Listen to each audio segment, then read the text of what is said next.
We're back here on One with a very, very special guest, Yankees studio host, Fordham alum Jack Curry, and a new book that is coming out soon, The Inside Story of the Greatest Baseball Team Ever, the 1998 Yankees. So I want to ask you about that, your motivation to sit down and write this book. Well, Ryan, I covered that team, and I remember how dominant that team was. And I think readers and fans, and definitely publishers and editors, they love anniversaries. So since it was the 25-year anniversary of that historic team, my editor, Sean Desmond, and I thought it would be a great time to go back and revisit that team and remind everyone how good that team was, why it was so good. And my mission was to talk to every player on that team and try and get them to give me their insights. And some of those insights were new and fresh and things I hadn't heard before. So I wanted to take people down memory lane and, as I said, remind them of just how terrific that team was. Jack, I was curious about the process of putting this book all together. With your recent books with David Cohn and Paul O'Neill, they focused on the individual, but this focuses on the 1998 team as a whole. So I was curious, with all the interviews conducted, did you enjoy this process a little bit more? Did you find it more challenging? How did you find the writing process as compared to the previous books that you've written? It's a great question, Brian. So if I say I loved it more, does that mean David Cohn and Paul O'Neill are going to be angry with me for saying? Yes, but I enjoyed, there's something cool. I will say this. I've written 4 books now, and the first 3 were with Jeter, Cohn, and O'Neill. There is something very cool about having your name on a book by itself. This was my book. This was my mission. This was my process. And what I did, because I have a full-time job at Yes, I did a lot of research and a lot of interviews during the season. But I didn't sit down and start writing this book until the Yankees were eliminated in October. And my deadline was in December, and I needed to have 70,000 words written. So it became a real crunch to write it, but I enjoyed that process immensely. I felt as if with all the research and the interviews I had done, I had laid out a nice outline, and everyone has their own formula for what works for them. But when I've written books, if I have an outline, and I just don't mean sit down in 5 minutes and write, well, chapter 1 is going to be about this, chapter 2 is going to be about this. I mean, putting hours of preparation into saying, okay, this is this chapter, and these are the 6, 8, or 10 things I want to cover. With that outline, it makes the process flow more smoothly for me. Now, the book comes out May 2nd, I believe, correct? Correct. You can pre-order it now. Where can people go if they're interested in doing that? Well, Ryan, we're asked to tell people to go to their favorite bookseller because we don't want them to choose one over the other, but you know where you can get books, whether it's Amazon, Barnes & Noble. Support your local bookstores. You can pre-order from a local bookstore. I'm sure they will have it as well. But it's out there, and I'm excited that some people already have pre-ordered. I'm a promotional madman. I put a lot of stuff on Twitter. I try and use social media to my favor. Once you finish writing a book, you will learn that the process isn't over yet. If you write it, you want people to see it. You want people to read it. So you've got to get out there with the bullhorn and promote as much as possible. Now, one of the reasons it's such a captivating story, and it's been talked about, you've talked with over 25 people. Who of everyone you interviewed on this team had the best stories? Wow, that's a great question. I loved my exchanges with Jorge Posada because I always enjoyed interviewing him when he was a player. His candor and his honesty was always front and center. You couldn't have an interview with him where he didn't tell you everything that was on his mind. Jeter, I thought was honest and even a little humorous. He told me a couple stories about that season that he hadn't previously talked about, so I enjoyed that exchange. I enjoyed talking to El Duque, which took on its own sort of process because I don't speak Spanish. El Duque does speak some English, but he was more comfortable answering the questions in Spanish. So we actually went back and forth on our iPhones with him answering the questions in Spanish, and then I would have a translator translate the answers for me. So I appreciate how much effort he put in to make that happen. And even Brian Cashman, 98 was his first year, and he's still here, which tells you something about the job that he has done and his staying power as a GM. But him telling me what it was like when Steinbrenner hired him, and then what it was like when Steinbrenner almost fired him pretty soon after that. That was pretty fascinating stuff as well. Now, the title of this book, you list the Yankees as the greatest baseball team ever, the 1998 Yankees. So I'm curious, what do you feel this team had that allowed them to be the greatest baseball team ever, be it by either writing this book or by covering the team in general? Well, we talked about it a little bit in this interview already. I think when you talk about best of all time, you've got to talk about dominance. And this 98 Yankee team dominated. No team has ever won 125 games. Now, I know the extra rounds of playoffs allow that to happen, but there have been dozens of teams that could have matched 125 since the playoff system changed a couple of decades ago, and they haven't. They had the fourth highest winning percentage of all time. They had the highest run differential since the 1939 Yankees. They led the majors in runs. They led the American League in fewest runs allowed. They were the best defensive team in 98.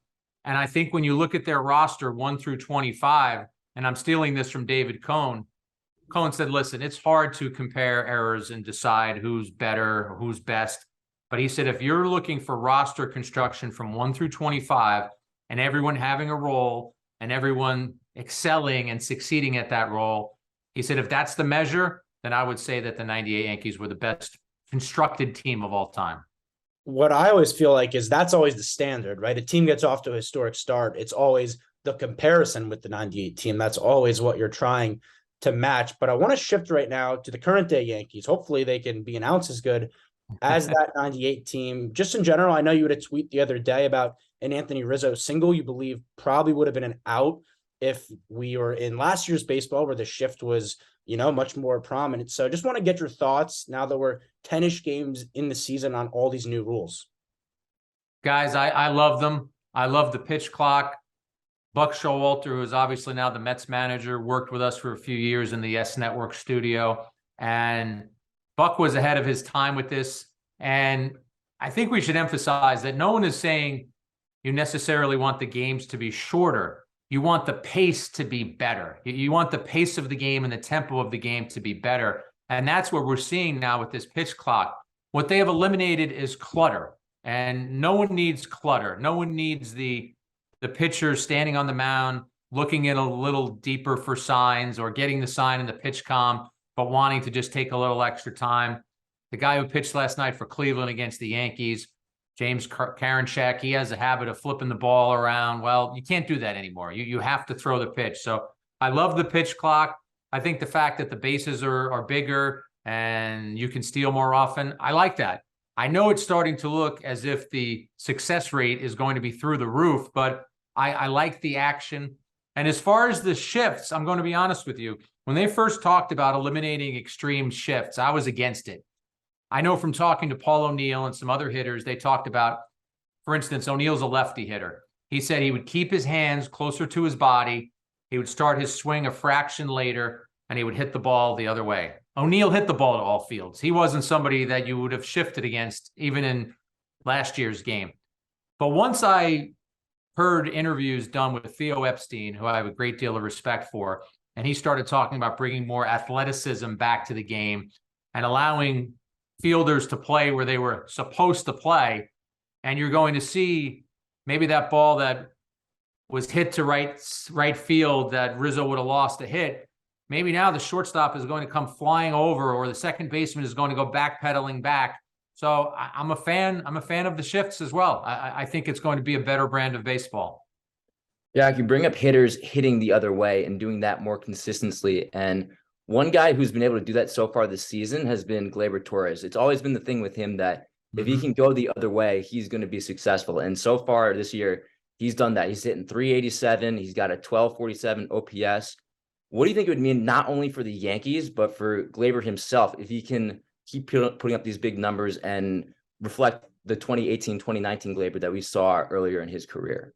So, Brian, on opening day, the day that he had, I'm standing on the field doing our post game, and I just blurted this out, but it was because I was seeing this after one game. I felt as if Gleyber was playing with a chip on his shoulder, and I think that's good. I think that's good for him. I think he was startled last year that his name was mentioned so prominently in trade rumors. The Yankees could have made a deal with the Marlins for Pablo Lopez. They wanted Glaber plus perhaps Peraza. That didn't work out. So I think Glaber came into this season a man on a mission. And if you look at Glaber's game, a couple of the things that he needed to improve upon was his walk rate. He doesn't walk. I mean, he has less than a 10% walk rate in his career. So we've seen that patience at the plate. And then what you talked about, hitting the opposite way. So it's patience in being disciplined about what pitches to swing at, but it's also patience in waiting on pitches and knowing, especially at Yankee Stadium, you're going to benefit from hitting them the other way. It's only 10 games, but we evaluate what is in front of us.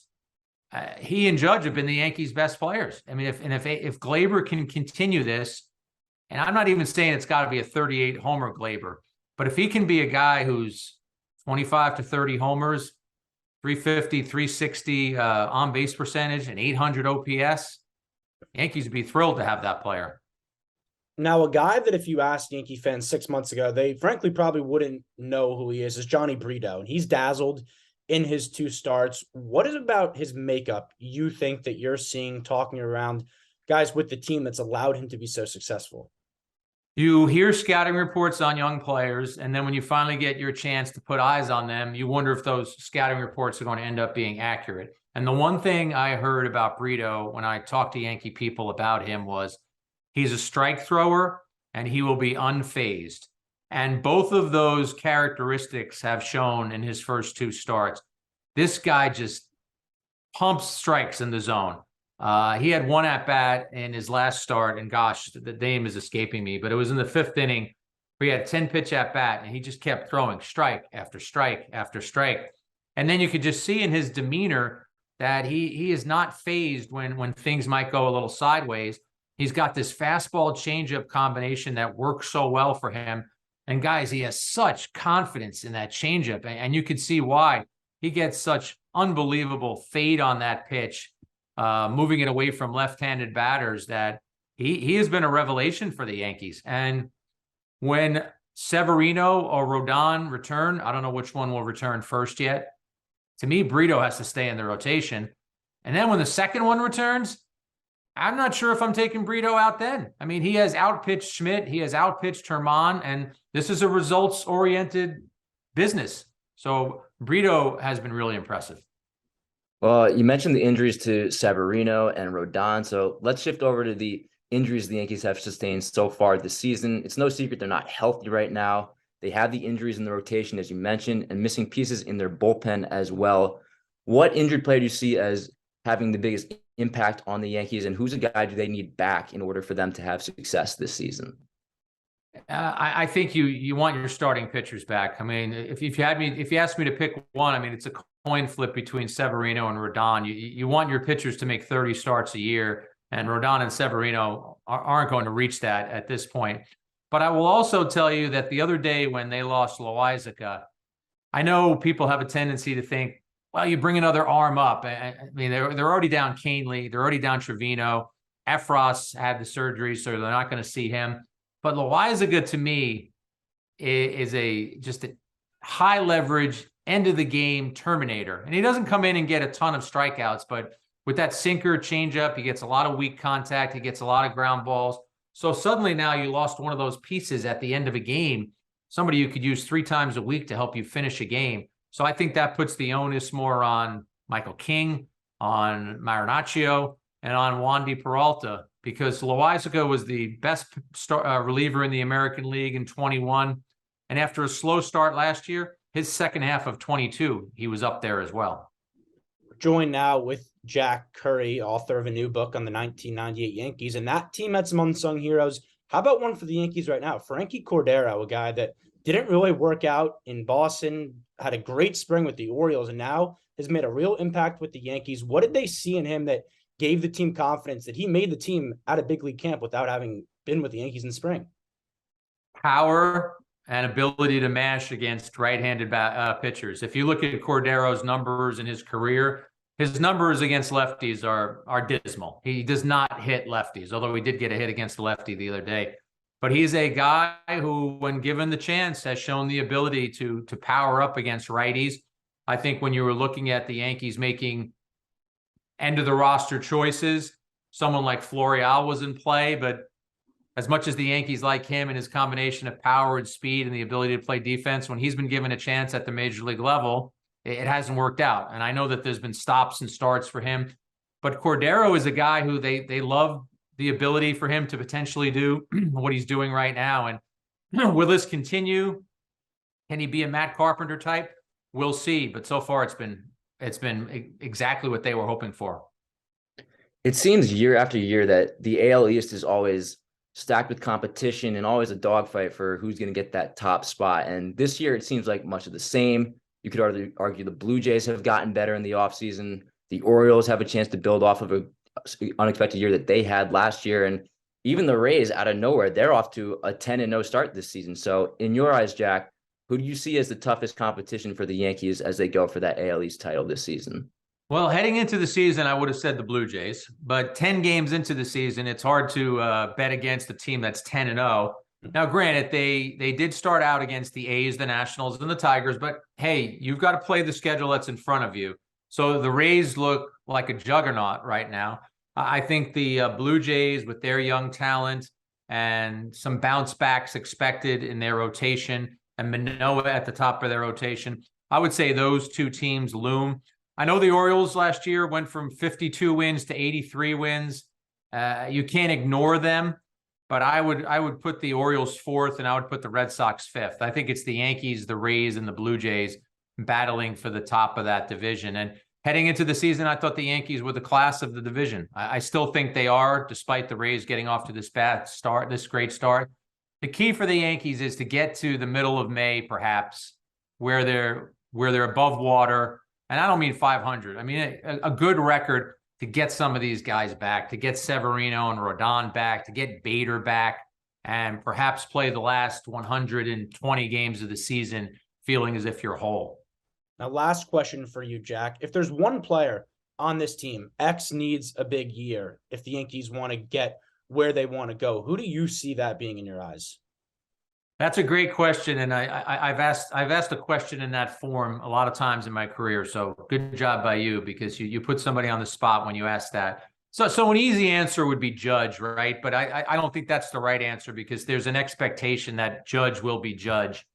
I would say that it's got to be rotation pieces, and I'm even going to put Cole off to the side and say that, well, the expectation is Cole is going to be Cole. I'll say Rodon, $162 million contract, was brought in to be the number 2 guy. And the expectation for the Yankees is you're going to go into a big series in City X in August or September, and you want to be able to roll out Cole, Rodon, and Severino. So I think a lot is expected of Rodon. You can't fault the guy for getting hurt. Injuries happen. But I think there is a necessity for him to have a big season. And again, it's 10 games in, but the Yankees haven't been getting a lot of length from their starters. And Rodon is someone who, when he's right, he can give you that. So he's the name that I would pick. Jack Curry, author of a new book, The Inside Story of the Greatest Baseball Team Ever, the 1998 Yankees. Jack, thank you so much for taking some time with us. Always a pleasure to talk to some of my Fordham buddies on WFUV, and best of luck for both of you moving forward with wherever your careers take you. We really appreciate that, and there'll be plenty more action here on One-on-One, so stay right here.